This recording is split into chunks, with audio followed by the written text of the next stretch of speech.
Hi. ఈరోజు పొద్దుగల సీరియల్లో ఏం జరిగిందో తెలుసుకుందామా? నిన్నటి వరకు వచ్చేసి ఇంకా అమ్మాయి అయితే ఫోన్ చేస్తుంది. ఇంకా వీళ్ళంతా పో పక్కకెళ్ళి మాట్లాడిపో అని చెప్పేసి మాధవ్ని అయితే పంపిస్తారు కదా. ఇంకా మాధవ్ అయితే అమ్మాయితో మాట్లాడడానికి సైడ్కి అయితే వస్తారు. అక్కడే వాళ్ళ నాయన కూడా కూర్చో ఉంటారు. వచ్చేసి చెప్పండి అని చెప్పానంటే మీరు ఏమనుకుంటున్నారో నా గురించి చెప్పండి అంటే అమ్మాయి ఏముంది ఏమనుకోవట్లేదు చెప్పాను కదండి మాట్లాడడానికి ఏముంది అన్నట్టు మాట్లాడతాడు. సరే ఇంకేదైనా చెప్పండి అంటే మీరు తిన్నారా అని అడుగుతాడు. అది కాకుండా ఏమైనా చెప్పండి అంటే మీ ఇంట్లో వాళ్ళు తిన్నారా అని అడుగుతాడు. ఇంకా అమ్మాయి అనేసి మా ఇంట్లో వాళ్ళకి మీ సంబంధం బాగా నచ్చింది, ఆ అమ్మాయి ఉంది కదా మీ తమ్ముడు భార్య, ఆ అమ్మాయి కూడా చాలా బాగా నచ్చింది మా వాళ్ళకి అని చెప్పేసి అమ్మాయి చెప్తే ఓ అవునా అని చెప్పేసి ఇంకా మహాలక్ష్మి గురించి పొగుడుతూనే ఉంటాడు. ఇంకా వాళ్ళ తమ్ముడు గురించి పొగుడుతూనే ఉంటాడు. అక్కడ వాళ్ళ నాయన గురించి ఎవరై అట్ట కాదురా మాట్లాడాలి, నువ్వు మాట్లాడితే అవతల వాళ్ళకి చెమటలు పట్టాలిరా, అట్లా మాట్లాడాలిరా అని చెప్పేసి వాళ్ళ నాయన అంటుంటాడు. ఇంకా వీళ్ళంతా వినడానికి వస్తుంటారు. అక్కడ చక్రి, కన్న, కేశవ ఇలా ఏం మాట్లాడుకుంటున్నారా వినడానికి వచ్చేసరికి అక్కడ వాళ్ళ నాయన ఉండేసి ఏంది మీరు ఎంత చాటుగా వినడానికి వచ్చినారా, మీరు అది వినేటట్టుకుంటే మీకే విరక్తి కలుగుతుంది అంటే ఏంటి అంత చండాలంగా మాట్లాడుతున్నారా అని చెప్పేసి కేశవ అంటాడు. అవును అని చెప్పేసి అనేసరికి అంతలోపడే వెళ్ళి వినడానికి లేదని చెప్పేసి కర్ర అడ్డం పెడుతుంది మహాలక్ష్మి. ఎక్కడికి పోతున్నారు పోండి లోపలికి అని చెప్పేసి మహాలక్ష్మి అనేసరికి వాళ్ళ నాయన కూడా ఉండేసి వాళ్ళు ఏం పెద్ద అంతగా ఏం మాట్లాడుకోవటం లేదు అని చెప్పేసి అయినా సరే వీళ్ళకి ఉండొద్దు అంటుంది. అవును దర్శనం చేస్తారని అని చెప్పి లోపలికి వెళ్ళిపోతారు. పోయి మళ్ళీ వస్తారనమాట. ఏంటి వచ్చారంటే ఇంకా ఏమీ లేదు, అతను రథం ముగ్గుకి తాడు కట్టినట్టు అలా వెళ్ళిపోతాడేమో మాట్లాడుకుంటా అంటే ఏం కాదులే అనేసరికి కన్నా వాళ్ళు ఉండేసి అన్నయ్యకి మాట్లాడటం సరిగా రాదు అని చెప్పేసరికి వాళ్ళ నాయన కూడా ఉండేసి అతను ఆ మాటలతోనే పెళ్లి చెడగొట్టుకుంటాడేమో అని చెప్పేసి వాళ్ళ నాయన కూడా అంటాడు. ఇదిగో అన్నీ ఉండి అబద్ధాలు చెప్పేదానికంటే నిజాలు చెప్పడమే బెటర్ కదా అని చెప్పేసి మహాలక్ష్మి అక్కడి నుంచి వెళ్ళిపోతుందంటే చక్రిని ఉద్దేశించి చెప్పడం కదా అది. అక్కడి నుంచి వెళ్ళిపోతుంది. ఇంకా నెక్స్ట్ డే వచ్చేసి ఇతను పని చేసుకుంటూ ఉంటాడు, మాధవ్ పని చేసుకుంటుంటాడు. అతనితో పని చేసి ఆయన ఉన్నాడు కదా, ఆయనతో మాట్లాడుతూ ఉంటాడు. బౌన్సీ అనుకుంటారు. అతనితో మాట్లాడుతుంటే ఏమైంది అంటే మా చెల్లెలికి ఇలా పెళ్లి సంబంధం వచ్చింది, ఆ పెళ్ళి మా చెల్లెలు చేసుకొని ఉంటుంది, వాళ్ళేమో బాగా డబ్బున్న వాళ్ళు చేసుకొని ఉంటుంది అంటే మనం మనసుకి ఇష్టం లేనప్పుడు ఏం పెళ్లి చేసుకుంటారులే మాధవ అని మాధవ అంటారు. ఇప్పుడు మనము బస్సులో వెళ్తున్నప్పుడు పక్కన కూర్చుంటారు వేరే వాళ్ళు నచ్చిన వాళ్ళు ఎప్పుడెప్పుడు దిగిపోతారా అని మనం వెయిట్ చేస్తుంటాం కదా, అలాగే ఈ పెళ్లి కూడా నచ్చినప్పుడు తను ఏం చేసుకుంటుందిలే అని చెప్పేసి తను కూడా అలా అయితే అంటాడు. ఈ లోపల తనకి ఫోన్ చేస్తుంది. ఎవరు ఫోన్ చేస్తారంటే ఆ అమ్మాయి ఫోన్ చేస్తుంది. ఫోన్ చేసేసి ఏం చేస్తున్నారు అంటే ఏముందండి ఇటుగా పేర్చి ఇల్లు కట్టుకుంటున్నాను అంటే ఇప్పుడు మరి నా గుండెల్లో మీరు ఎప్పుడు కడతారు ఇల్లు, గుడి ఎప్పుడు కడతారు ఇల్లు అని చెప్పేసి మీ గుండెల్లో నాకు ఎప్పుడు కడతారు అని చెప్పేసి అంటుంది అమ్మాయి. ఏం మాట్లాడు సైలెంట్గా ఉంటాడు. సరే అని చెప్పి చెప్పండి అంటే తిన్నారా అని అడుగుతారు. సరే కాదండి నేను మిమ్మల్ని ఒక మాట అడగాలనుకుంటున్నాను, మీకు ఈ పెళ్ళంటే ఇష్టమేనా అని చెప్పేసి అడిగేసరికి దానికి సమాధానం చెప్పడం. మీకు వీక్ ఆఫ్ ఎప్పుడు అని అడుగుతుంది. నాకు వీక్ ఆఫ్లు అలాంటివేమీ ఉండవండి నాకు అనేసరికి నాకు వీక్ ఆఫ్ వచ్చిందంటే చాలు, నేను అస్సలు ఇంకా అడ్రస్ సైలెంట్ చేసేసుకొని కామ్గా ఉండిపోతాను, నేను హ్యాపీ, నాకు పండగ మీకు వీక్ ఆఫ్ లేదా అంటే దానికేం మాట్లాడడం. నేను నైట్ వేసుకొని ఉండిపోతాను అని చెప్పేసరికి అయ్యో గుర్తొస్తుంది వాళ్ళ మరదలు. అయ్యో నా మరదలు గుర్తొచ్చింది, నా మరదలు నైట్ వేసుకొని ఇలా ఉంటుంది కదా అనేసి తనైతే గుర్తుపెట్టుకొని సరేనండి నేను ఇక్కడ నుంచి అయితే కొంచెం బయట పని వాళ్ళు పిలుస్తున్నారు, నేను ఇక్కడ నుంచి అయితే వెళ్ళిపోతున్నాను అని చెప్పేసి అక్కడి నుంచి అయితే సుర్రమని జారుకుంటాడనమాట. మళ్ళీ ఫోన్ చేస్తుంది మధ్యాహ్నం. ఫోన్ చేసేసి కాదండి నేను ఇందాక ఒక మాట అడగడం మర్చిపోయాను, నిజంగా మీ మనసులో ఎవరైనా ఉన్నారా, ఉంటే చెప్పండి. ఎందుకు అంటే ఇప్పుడు ఇవాళ రేపు ట్రెండ్ కదా, ఒకరిని లవ్ చేసి ఒకరిని పెళ్లి చేసుకోవడం ఇవాళ రేపు ట్రెండ్, మీరు అలాగే లవ్ చేస్తున్నారు అనేసరికి దానికి కూడా సమాధానం చెప్పడు. ఇంకా అమ్మాయికి అర్థమవుతుంది తనంటే ఇష్టం లేదు, మాట్లాడటం వేస్ట్ అనేసి తనకి అర్థమవుతుంది. ఇంకా మహా వాళ్ళు కూర్చొని తింటూ ఉంటారనమాట.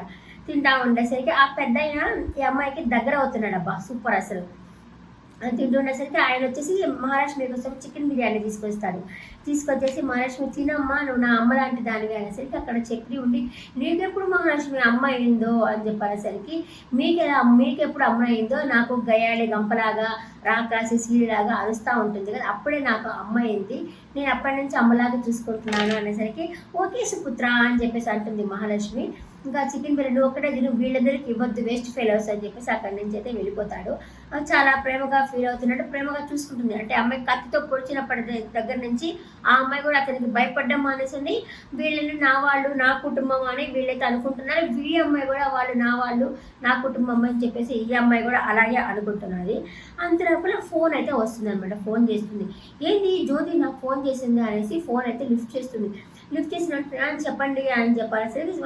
అక్కడ చెప్పి ఉండేసి స్పీకర్ ఆన్ చేయండి అని చెప్పని అంటాడు. ఏంటి చెప్పండి అంటే, అతనికి పెళ్ళి ఇష్టం ఉండట్లేదు, అతని మనసులో ఎవరో ఉన్నారు, నేను ఫోన్ చేసినా కూడా రెస్పాండ్ అవ్వడం లేదు. ఒకవేళ నేను తనని చేసుకుంటే నేనేమో గోడను చూసుకుంటా, ఆయనేమో నేల చుప్పులు చూసుకుంటా ఉండాల్సిందే. నేను ఈ విషయం గురించి మా నాయనకి చెప్పాను, నేను ఇప్పుడు కూడా చెప్తున్నాను, మీకు చెప్తున్నాను. అంటే అంతరం మహాలక్ష్మి ఉండేసి అతను ఏం మాట్లాడకపోయినా కూడా కాము కొట్టున్నాడు అంటే బెటరే కదా, మాట్లాడే వాళ్ళకంటే మాట్లాడకపోయిన వాళ్ళే బెటర్ కదా అంటుంది. ఓకే, కానీ అతనికి ఇష్టం లేదు కదా, దానికి నేనేం చేయాలి, అందుకే సారీ ఏం అనుకోవద్దు, ఈ పెళ్ళి క్యాన్సిల్ చేసుకుందాం అనేసి అయితే ఆవిడైతే చెప్తుంది. ఇంకా వీళ్ళంతా బాధపడతారు. బాధపడిన తర్వాత ఇంకా అక్కడికి అతను వస్తాడనమాట. మాధవ వస్తాడు. వచ్చిన తర్వాత ఏమన్నా ఎవరైనా ఫోన్ చేశారా అని చెప్పేసి అడిగితే చేశారు, ఇసుక వాళ్ళు కాంటాక్ట్ వాళ్ళు ఫోన్ చేశారు అని చెప్పని అంటాడు. ఇంకెవరైనా ఫోన్ చేయలేదంటే ఇంకెవరు ఫోన్ చేయలేదని చెప్పేసి అక్కడి నుంచి అయితే వెళ్ళిపోతాడు. వెళ్ళిపోయిన తర్వాత ఇంకా కేశవ ఉన్నాడు కదా, కేశవ అడుగుతాడు, ఆగన్నా ఆగు, అమ్మాయి తను ఫోన్ చేసినా కూడా నువ్వు ఎందుకు ఇలా చేసావు అనేసరికి ఇంకేం మాట్లాడు, కామ్ ఉంటాడు. అంతేనప్పుడు చక్రి ఉండేసి ఇప్పుడు అమ్మాయి ఫోన్ చేసింది, అడిగినప్పుడే ఫోన్ చేసిందా అని అడిగినప్పుడే చెప్పాలి కదన్నా నువ్వు అనేసరికి ఏం చెప్పాలిరా, మనకున్న శాపల గురించి చెప్పాలా, మనన్న ఇల్లు గురించి చెప్పాలా, ఏం చెప్పాలి, మనకున్న బ్యాడ్ నేమ్ చెప్పాలా, ఏం చెప్పాలి నేను అని చెప్పి, అందుకే నేను కామ్గున్నాను నేను అని చెప్పేసి అంటాడు. మహాలక్ష్మి అయితే ఏం మాట్లాడు, కామ్గానే ఉంటుంది మహాలక్ష్మి అని చెప్పేసరికి తనకి చక్రి ఉండేసి నీ భవిష్యత్తు గురించి మాట్లాడాలి, రేపు నువ్వు కనబోయే బిడ్డల గురించి మాట్లాడాలా, నీ ఫ్యూచర్ గురించి మాట్లాడాలా, ఎప్పుడు మా గురించే కాదు మాట్లాడడం, ఇప్పుడు మేము ఏం చేస్తున్నాం, మేము తిన్నామా లేదా, మాకు వంట చేసి పెట్టావా లేదా, దీని గురించి కాదు కదా మాట్లాడడానికి అంటే ఇవన్నీ అమ్మాయి చెప్పుంటుంది కదా, దాని గురించి వాళ్ళైతే అడుగుతారు. ఇవన్నీ కాదు కదా చెప్పాల్సింది అని చెప్పేసి మాట్లాడాల్సింది అని చెప్పేసరికి అక్కడి నుంచి ఏం మాట్లాడు, కామ్గా ఉంటాడు. ఇంకా మహాలక్ష్మి ఉండేసి కామ్గా ఉండండి, అతనికి అర్థమవుతున్నది పెళ్ళి, అతను ఎందుకు మీరు అలా అంటున్నారు, వదిలేయండి అని చెప్పేసి అయితే మహాలక్ష్మి అయితే అంటుందన్నమాట. మహాలక్ష్మి వద్దనేసి చెప్పాను అంటుంది. ఇంకా తర్వాత వాళ్ళతో కూడా అంటుంది, ఇప్పుడు మనం ఎంత ప్రయత్నించినా అతను పెళ్ళికి ఒప్పుకునే పొజిషన్లో లేడు, ఎందుకంటే కొంచెం అయితే టైం పడుతుంది మనకి, ఎందుకంటే అతను మర్చిపోలేకపోతా ఉన్నాడు కదా, కొంచెం టైం పడుతుంది అని చెప్పేసి అక్కడి నుంచి వెళ్ళిపోతుంది. ఇంకా టెంపుల్ ఉంటుంది కదా, ఆ టెంపుల్కి అయితే వెళ్ళి కూర్చొని మహాలక్ష్మి ఆలోచిస్తూ ఉంటుంది, ఏందబ్బా ఇలా అయిపోయింది అని చెప్పి ఆలోచిస్తూ ఉండేసరికి అక్కడికి ఆ అమ్మాయి కూడా వస్తుంది. ఎవరు, గాయత్రి వస్తుంది అనమాట. గాయత్రి వచ్చేసి ఈ అమ్మాయి కూర్చోండేసరికి ఈ అమ్మాయి దగ్గరికి వచ్చి ఏంటి మహాలక్ష్మి అంటే తనతో మాట్లాడదు, తిరిగి కూర్చుంటుంది. ఏంటి నాతో మాట్లాడవా నువ్వు అనేసరికి ఏముంది మాట్లాడడానికి, ఎంత చెప్పినా నీకైతే మార్పు అయితే రావడం లేదు కదా, నేనైతే మాట్లాడి వేస్ట్ కాదు, ఏముందిలే మాట్లాడడానికి అనేసి మహాలక్ష్మి అనేసరికి అదేమీ లేదు, నేను నాకు బాగుంటే ఇష్టమే కదా అని చెప్పాను అని అంటుంది. అనేసరికి నువ్వు మీవేమో ప్రేమించేస్తావు, వెళ్ళిపోయావు, అతనేమో నిన్ను మర్చిపోలేకుండా అతను ఉన్నాడు అని చెప్పేసి, నిజంగా ఇంకా బాగున్నాను మర్చిపోలేదంటే మర్చిపోలేదు, అందుకే మేము పెళ్లి సంబంధానికి వచ్చాము, అయినా కూడా అది సెట్ అవ్వట్లేదు అని చెప్పేసి ఆ అమ్మాయి అయితే అంటుంది. అనేసరికి నీకు ఒక్కదానిగా వచ్చావా అని చెప్పి అడిగితే గాయత్రి తిట్టలేదు, అమ్మ కూడా వచ్చింది, మొక్కు ఉంది, మొక్కు తీసుకోవడానికి వచ్చాము అని చెప్పేసరికి అక్కడ వాళ్ళమ్మ వచ్చేసి ఏంటి ఇక్కడ నువ్వు అక్కడ మొక్కు కొబ్బరికాయ కొట్టామంటే ఏం చేస్తున్నావే అని చెప్పేసి గాయత్రి అయితే అడుగుతుంది. నీకు ఈ అమ్మాయి ఉంది కదా, ఏంటి ఇక్కడ నువ్వు ఎందుకున్నావంటే మీరు అక్కడ ఉన్నాను నేను ఇక్కడ ఉన్నాను అంటుంది. అది కాదు, నేను అక్కడ ఇక్కడ అని కాదు, నువ్వు ఎందుకు ఇక్కడ ఉన్నావు అనేసరికి ఇది గుడి కదా నేను ఉన్నాను అని చెప్పేసి, గుడిలో ఉన్నాను అని చెప్పేసి మహాలక్ష్మి అయితే అంటుంది. అనేసరికి ఇవి వచ్చేసి వాళ్ళ కుటుంబం గురించి చీప్గా మాట్లాడుతుంది, అదొక పెద్ద ఇల్లు, అదొక పెద్ద కుటుంబం అనేసరికి ఇదిగో చూడండి మీ అమ్మాయితో మాట్లాడడానికి నేనైతే రాలేదు, అవసరం కూడా లేదు, అయినా కూడా మా కుటుంబాన్ని అన్నావంటే బాగుండదు అంటే ఏంది నిన్నగాక మొన్న వచ్చి మా కుటుంబము అంటున్నావు అంటే అవును అది మా కుటుంబమే, మా వాళ్ళ గురించి అనద్దు నువ్వు అని చెప్పేసి తనైతే అంటుందన్నమాట. అనేసరికి ఆ కుటుంబం రేపు నీకు టోపీ పెడతారులే అని చెప్పుకుంటే అక్కడి నుంచి అయితే వెళ్ళిపోతుంది గాయత్రి వాళ్ళ అమ్మ.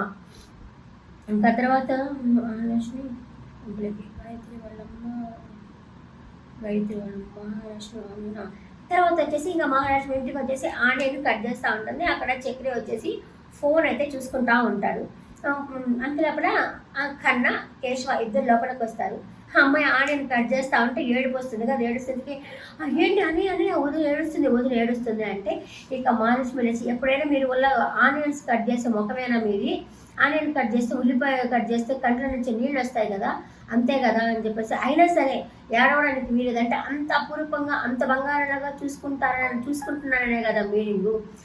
అంతలోపల మాధవ్ వచ్చేసి, అందుకేనమ్మా నిన్ను ఏ పని చేయొద్దని చెప్పాను, నేను చేసుకుంటాను కదా అంటే, ముగ్గురు ఎదవలు పెరిగిన అడ్డంగా వాళ్ళు చేయాలి కదా అనేసి ఒక వర్డ్ మింగేస్తుందిలే అనేసరికి, వాళ్ళకి పని చెప్పనమ్మా, వాళ్ళు పని చెప్తే ఒకటికి 2 పనులు చేస్తూ ఉంటారు వాళ్ళు, అందుకే నేనైతే వాళ్ళకి పని అయితే నేను చెప్పను, నేనే చేసుకుంటాను అని చెప్పేసి అయితే ఆయన అయితే అంటాడు. అప్పుడే గాయత్రి వస్తుంది అక్కడికి. గాయత్రి వచ్చేసరికి ఇంకా చక్రి, ఎందుకు వచ్చావే, నువ్వు వస్తే మీ అమ్మ కూడా వస్తుంది, మమ్మల్ని ఇంకా పోలీస్ స్టేషన్కి పంపించాలి, నా పో ఇక్కడి నుంచి అని చెప్పేసి అంటారు. అలాగే కేశవ కూడా, ఎందుకు వచ్చావు నువ్వు, పో ఇక్కడి నుంచి, చూడడానికి వీళ్ళేది, పో ఇక్కడి నుంచి అని చెప్పేసి కేశవ కూడా అంటూ ఉంటాడు. ఇంకా మహాలక్ష్మి ఉండేసి, ఆపండి, తను వచ్చింది ఊరికే మాట్లాడడానికి కదా, ఎందుకు మీరు అలా చేస్తున్నారు అని చెప్పేసి మహాలక్ష్మి అంటుంది. ఇంకా ఈ అమ్మాయి ఉండేసి, ఇంట్లో ఎవరూ లేరు, నేను బావతో మాట్లాడడానికే వచ్చాను నేను అని చెప్పేసరికి, అయినా వద్దు, అంత పిరికిగా ఉన్నావు కదా, వద్దు అని చెప్పేసి వాళ్ళంతా తిడుతూ ఉంటారనమాట. అంతలోపల మాధవ కూడా ఉండేసి, వద్దు నువ్వు వెళ్ళిపో ఇక్కడ నుంచి, మన ఇద్దరం వేరేగా ఉందాము అని చెప్పి అనుకున్నాం కదా, నువ్వు అట్లాగే ఉండు, ఇక్కడ నుంచి వెళ్ళిపో అని చెప్పేసి మాధవ కూడా చెప్పడం అయితే జరుగుతుంది. అంతలోపల వాళ్ళ నాన్న వస్తారు. ఎందుకు వచ్చావు ఇక్కడ నుంచి, పో ఇక్కడ నుంచి, అండ్ అంతా నీ వల్లే వచ్చింది అనేసరికి, ఇంకా ఈ అమ్మాయింది కదా మహాలక్ష్మి కూడా ఉండేసి, ఇప్పుడు పిరికోడు అంటే మాధవ కూడా పిరికోడే కదా, అతను కూడా పిరిగ్గానే ఉన్నాడు కదా, ఆ అమ్మాయిని ఏమైనా రేపు పెళ్లి చేస్తాడా, లేదు అతను పిరిగ్గానే ఉన్నాడు, ఆ అమ్మాయి కూడా తల్లిచాటు బిడ్డే కదా, మీరు ఎందుకు అమ్మాయిని మాత్రమే అంటా ఉన్నారు, అతను కూడా అన్నాడు, అతని తప్పు కూడా ఉంది కదా అని చెప్పేసి అనేసరికి, వీళ్ళ నాన్న ఉండేసి, ఆయనకేం తెలియదు కాంగుండు అని చెప్పేసి ఒక కసురు కసెత్తాడు ఈ అమ్మాయిని మహాలక్ష్మిని. అయినా కూడా అమ్మాయి ఏం పట్టించుకోలేదు, ఎప్పుడు మా అని చెప్పి అనుకున్న తర్వాత ఏం పట్టించుకోడు కదా, ఏం పట్టించుకోదు అమ్మాయి కూడా. ఎందుకు వదిన కసుతున్నావు అని చెప్పి కేశవాడేసరికి, ఆ అమ్మాయి అంటే కొత్త అమ్మాయికి ఏం తెలియదు తన గురించి వీళ్ళ గురించి. ఇప్పుడు వాళ్ళు మళ్ళీ వెనకాలనే వస్తూ ఉంటారు, ఆమె పాము అంటాడు వాళ్ళ చెల్లెల్ని, వాళ్ళు వెనకాలే వస్తూ ఉంటారు. ఇప్పుడు అనవసరంగా మనల్ని జైలు ఇరికించాల్సి వస్తుంది, ఏంటి నీకేం పని లేదని రమ్మని చెప్తే అంతకుముందే వెళ్ళిపోమని చెప్పాను కదా, మళ్ళీ ఎందుకు వచ్చావు, ఇప్పుడు అమాయకంగా నా కొడుకు మనసులో ముద్ర వేశావు, ఇప్పుడు నా కొడుకు నిన్ను మర్చిపోలేకపోతా ఉన్నాడు, పోతావా పోవా, నువ్వు ఇక్కడి నుంచి పోకపోతే నా మీద ఒక మాట ఉంది కదా, హత్య చేస్తే జైల్లో ఉండొచ్చు, అది నిజం చేస్తాను, పో ఇక్కడి నుంచి అని చెప్పి ఒక కరుపు అరుస్తాడు. అంతే అక్కడి నుంచి జంప్ అనమాట, వెళ్ళిపోతుంది అమ్మాయి. వెళ్ళిపోయిన తర్వాత ఇంకా అంతే నిశ్శబ్దం, ఎవరు ఏం మాట్లాడుకోరు, నిశ్శబ్దంగా ఉండిపోతారు. ఇంకా చక్రితో వచ్చేసి మహాలక్ష్మి మాట్లాడడానికి వస్తుంది. ఇందాక గాయత్రి వచ్చింది కదా అంటే, అవును వచ్చింది, ఇప్పుడే కాదు చిన్నప్పటి నుంచి వస్తూనే ఉంటుంది అంటే, సరే ఇప్పుడు మనము వాళ్ళిద్దరికి పెళ్లి చేస్తే ఎలా ఉంటుంది, మనము పెళ్లి చేద్దాము, గుళ్ళో పెళ్లి చేద్దాము, నేనైతే రమ్మని చెప్తాను అని చెప్పేసి అంటుంది. ఇది మనం ఇంకా రేపటి ఎపిసోడ్లో చూడొచ్చు. గుళ్ళో వాళ్ళు వెయిట్ చేస్తూ ఉంటారు, ఈ అమ్మాయి వచ్చిందా లేదా అన్నది మనం రేపటి ఎపిసోడ్లో అయితే చూడొచ్చు. నెక్స్ట్ వీడియోలో మళ్ళీ కలుస్తారు. టాటా బాయ్.